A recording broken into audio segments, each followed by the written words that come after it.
आकाशवाणी गोरखपुर से प्रादेशिक समाचार।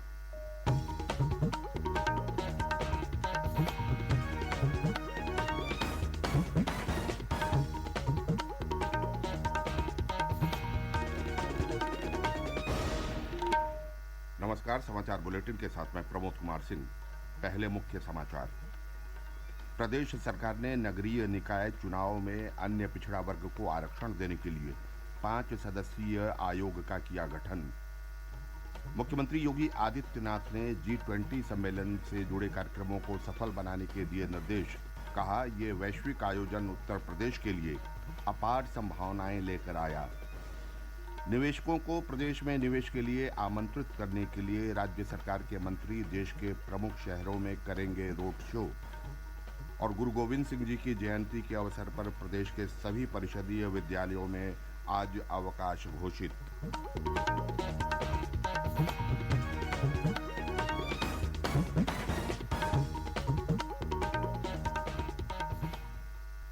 अब समाचार विस्तार से।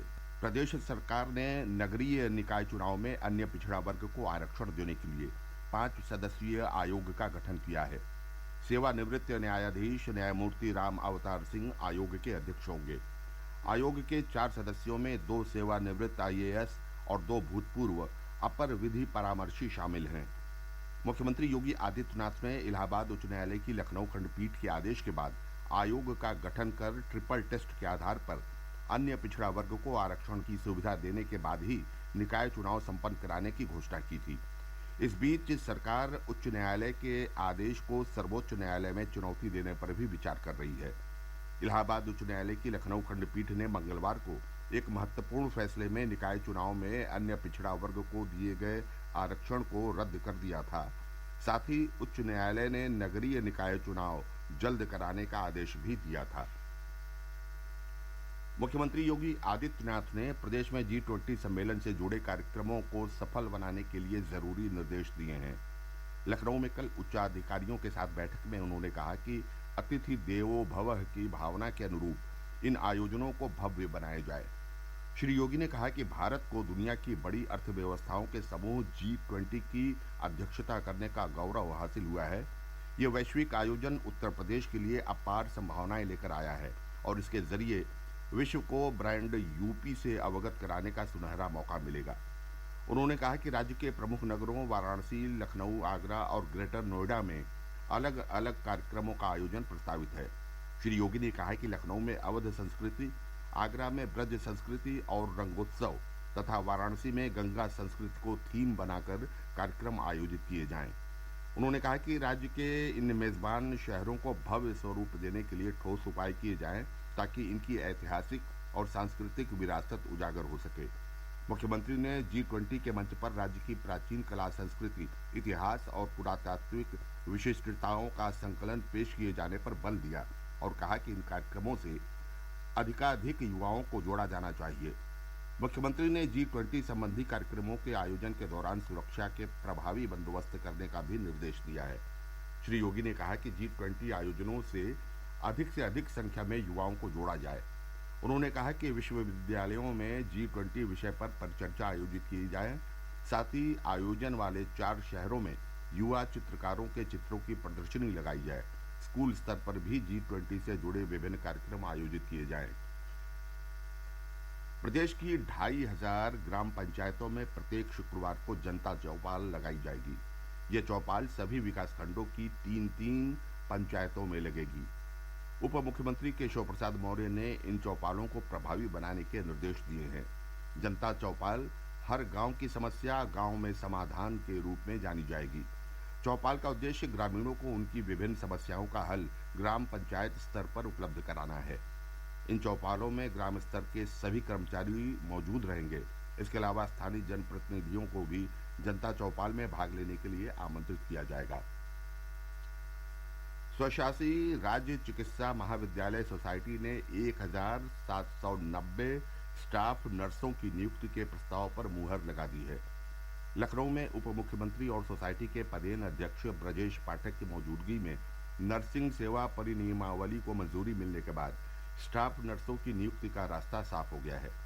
नर्सिंग सेवा परिनियमावली की मंजूरी के बाद पहले चरण में स्टाफ नर्सों की नियुक्ति होगी और इसी प्रक्रिया को अपनाते हुए हर साल करीब 2000 नर्सों की नियुक्ति की जाएगी।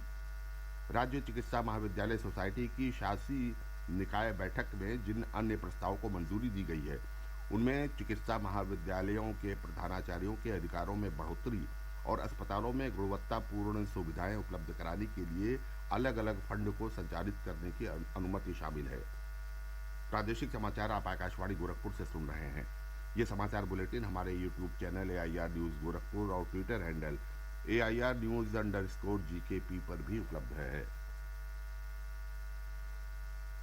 प्रदेश सरकार ने आगामी फरवरी माह में लखनऊ में आयोजित होने वाले उत्तर प्रदेश वैश्विक निवेशक शिखर सम्मेलन की तैयारियां तेज कर दी हैं। निवेशकों को आमंत्रित करने के लिए मंत्री समूहों के विदेश दौरों के बाद अब राज्य सरकार के मंत्री देश के प्रमुख शहरों के भ्रमण पर जाएंगे और निवेशकों के साथ बैठक कर उन्हें प्रदेश में निवेश के लिए आमंत्रित करेंगे। मंत्रियों का समूह नई दिल्ली, मुंबई, चेन्नई, कोलकाता, हैदराबाद, अहमदाबाद और बेंगलुरु में रोड शो कर निवेशकों को उत्तर प्रदेश में निवेश करने के लिए प्रेरित करेगा। मुख्यमंत्री योगी आदित्यनाथ जनवरी के पहले सप्ताह में मुंबई के प्रमुख उद्योगपतियों से भेंट कर उन्हें प्रदेश में निवेश का आमंत्रण देंगे। प्रदेश सरकार उत्तर प्रदेश को नए भारत के विकास इंजन के रूप में पेश कर लगातार निवेशकों को आकर्षित कर रही है। इसके लिए हाल ही में राज्य सरकार के मंत्रियों के विभिन्न समूहों ने 16 देशों का दौरा कर वहां रोड शो किए और विभिन्न औद्योगिक कंपनियों के शीर्ष अधिकारियों से भेंट की। इसके जरिए राज्य सरकार को 7 लाख करोड़ रुपए से अधिक के निवेश प्राप्त हुए। सरकार का लक्ष्य आगामी वैश्विक निवेशक शिखर सम्मेलन में 10 लाख करोड़ रुपए का निवेश आकर्षित करना है। प्रदेश के अल्पसंख्यक कल्याण मंत्री धर्मपाल सिंह ने कहा है कि राज्य सरकार अल्पसंख्यक वर्ग के विद्यार्थियों को बेहतर और आधुनिक शिक्षा देने के लिए दृढ़ संकल्पित है। लखनऊ में विभागीय योजनाओं की प्रगति की समीक्षा करते हुए उन्होंने कहा कि अल्पसंख्यकों के कल्याण के लिए संचालित प्रधानमंत्री जन विकास कार्यक्रम के तहत सभी परियोजनाओं को जल्द पूरा किया जाए। मदरसों के सर्वे के बारे में उन्होंने कहा कि प्राप्त सर्वे रिपोर्ट के आधार पर ऐसे मदरसों की निशानदेही की जाए जिनके वित्तीय स्रोत की स्थिति स्पष्ट नहीं है। श्री सिंह ने कहा कि मदरसा शिक्षा बोर्ड विद्यार्थियों की बेहतर शिक्षा के लिए जरूरी और ठोस कदम उठाए। इस बात का विशेष ध्यान रखा जाए कि बच्चों को स्कूल ड्रेस और किताबें समय पर मिल सकें। बैठक में अल्पसंख्यक कल्याण राज्य मंत्री दानिश आजाद अंसारी ने कहा कि प्रदेश सरकार अल्पसंख्यकों के लिए कई लाभकारी योजनाओं का संचालन कर रही है, इसलिए जरूरी है कि अल्पसंख्यक वर्ग इन सरकारी योजनाओं का लाभ हासिल करे। वाराणसी के काशी विश्वनाथ धाम में आगामी 31 दिसंबर और 1 जनवरी को बाबा विश्वनाथ के स्पर्श दर्शन पर रोक रहेगी। वाराणसी के मंडलायुक्त कौशल किशोर शर्मा ने बताया कि ये निर्णय नव वर्ष पर संभावित भारी भीड़ को देखते हुए लिया गया है। उन्होंने कहा कि मंदिर के चारों द्वारों से कतारबद्ध होकर लोग ज्यादा से ज्यादा संख्या में दर्शन कर सकें, इसलिए ऐसी व्यवस्था लागू की जा रही है जो सुगमता से पूरी हो सके। श्री शर्मा ने बताया कि इस दौरान मंदिर परिसर में आने वाले अति विशिष्ट लोगों को भी इसी प्रकार से दर्शन कराया जाएगा। गुरु गोविंद सिंह जी की जयंती के अवसर पर प्रदेश के सभी विद्यालयों में आज अवकाश रहेगा। बेसिक शिक्षा निदेशालय ने आदेश जारी कर सभी जिलों में बेसिक शिक्षा परिषद से जुड़े परिषदीय विद्यालयों तथा मान्यता प्राप्त विद्यालयों में आज सार्वजनिक अवकाश की घोषणा की है। प्रदेश में सर्द हवाओं से तापमान में लगातार गिरावट दर्ज की जा रही है। पश्चिमी उत्तर प्रदेश के अधिकांश जिलों में शीतलहर के कारण जनजीवन अस्त व्यस्त हो गया है। रात के समय कोहरे के कारण सड़क, रेल और हवाई यातायात भी प्रभावित हुआ है। मौसम विभाग ने अगले कुछ दिनों के दौरान सर्द हवाएं चलने और कई स्थानों पर घना कोहरा छाए रहने का अनुमान जताया है। और अंत में बुलेटिन के मुख्य समाचार एक बार फिर। प्रदेश सरकार ने नगरीय निकाय चुनाव में अन्य पिछड़ा वर्ग को आरक्षण देने के लिए 5 सदस्यीय आयोग का किया गठन। मुख्यमंत्री योगी आदित्यनाथ ने G20 सम्मेलन से जुड़े कार्यक्रमों को सफल बनाने के दिए निर्देश। कहा, ये वैश्विक आयोजन उत्तर प्रदेश के लिए अपार संभावनाएं लेकर आया। निवेशकों को प्रदेश में निवेश के लिए आमंत्रित करने के लिए राज्य सरकार के मंत्री देश के प्रमुख शहरों में करेंगे रोड शो। और गुरु गोविंद सिंह जी की जयंती के अवसर पर प्रदेश के सभी परिषदीय विद्यालयों में आज अवकाश घोषित। इसके साथ ही प्रादेशिक समाचारों का ये बुलेटिन समाप्त हुआ। नमस्कार।